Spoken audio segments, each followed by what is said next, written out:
Israel has promised to push on with its military campaign into Gaza as the country looks to continue its aim of destroying the terrorist group Hamas. Well, the Prime Minister, back from his diplomatic peace tour of the Middle East, has warned that the war threatens to unleash a contagion of conflict across the region.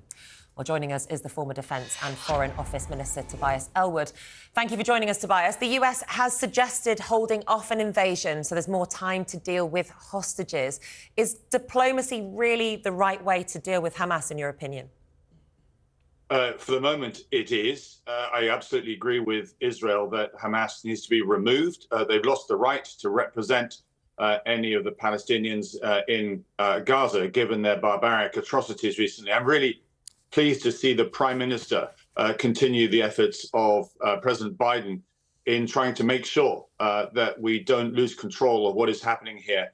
You know, in any conflict, a rising threat of escalation is directly proportionate to the diminishing ability to predict and control unfolding events. So we can see that on our TV screens now. A full invasion of Gaza, however well intentioned, must factor in a prolonged insurgency campaign by Hamas and Islamic Jihad. That's exactly what they want, by the way. It also needs to factor in a humanitarian catastrophe, which we can see is unfolding, and a second front opening up with Hezbollah.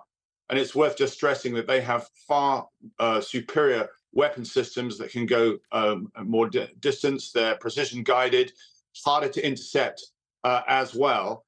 And of course, this would diminish any possibilities of doing hostage exchanges. So I agree with President Biden as well, who's actually said that a Gaza occupation would be a big mistake at this moment. We should learn from those lessons of 9/11, what the Americans actually did as well, but also to pause anyway, because if this does unfold, if this does get out of control, it would be America and indeed to some degree Britain that would have to pick up the pieces, because Iran would likely get involved, and neither Britain nor America has the military assets in the Middle East to be ready for that huge escalation. Tobias, welcome to the show as ever. Thank you. We spoke to Eugene Kontorovich, a Middle East analyst is what I was trying to say in the first hour. And he was saying diplomacy is all good, and I'm with you. I think if they can release any more of the hostages, fantastic. I think we have to, as a world, look at the humanitarian situation inside Gaza. But he was stressing to us that however difficult a decision this might appear to be, this isn't about revenge. This is about making sure that the genocidal unit that is Hamas can never wreak again what it wreaked 12 days ago. And actually, not just for the region, for those Gazan people who are living under a rule where they're being used as human shields and they see no way out. And so I guess, and you'd have far more experience than me, Tobias, it's that horrible moment. There will be loss of life to achieve something that in the long run brings peace and stability. But how you go about it, when that's going to happen, and the fallout from that, the world watches, right, pal? That's the reality. The world sits and watches. Yeah,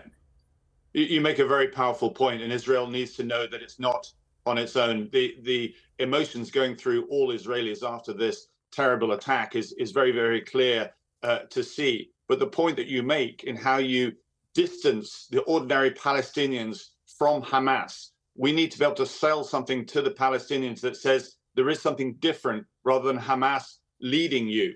There needs to be a clear emergency plan of governance, of security, and humanitarian support. And at the moment, I do not see that. I do not see that. And this is where the international community, particularly the United States, and indeed the Arab neighbors, need to participate in this. Because unless you do this, if you simply charge in and try and kill the bad guys, they will simply be replaced because the ideology will remain. Tobias, just moving on to something slightly different now. Can I ask what you made of the protests at the weekend in London? Reports of the word jihad being used at certain protests.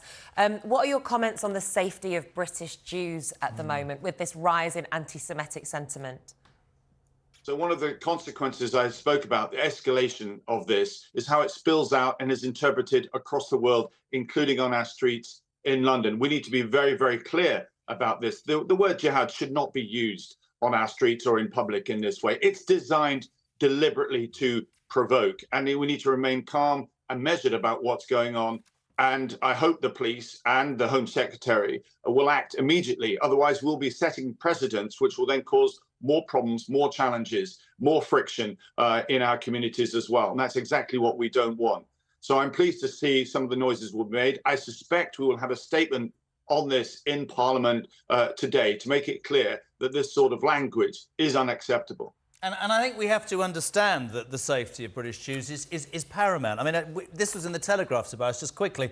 Police pressure led to a cancelled pro-Israeli rally in North London on Saturday in Golders Green. Christian Action Against Anti-Semitism called off a planned pray for Israel and the Jewish people after police warned that participants could be injured or intimidated. Nobody is saying you cannot demonstrate, but if you are walking around shouting jihad and Hamas, it appalls me. Whether the Metropolitan Police have a soft underbelly or whether the statute book needs beefing up, that has no place. Can I just throw this at you? I know you're a busy man. This is the other big news story on the front of the Sun newspaper today. What are your thoughts about a Transport for London tube driver transporting people to the Free Palestine rally, shouting free Palestine. Free Palestine, fury from his bosses, fury from the government. Where do you stand on that, Tobias?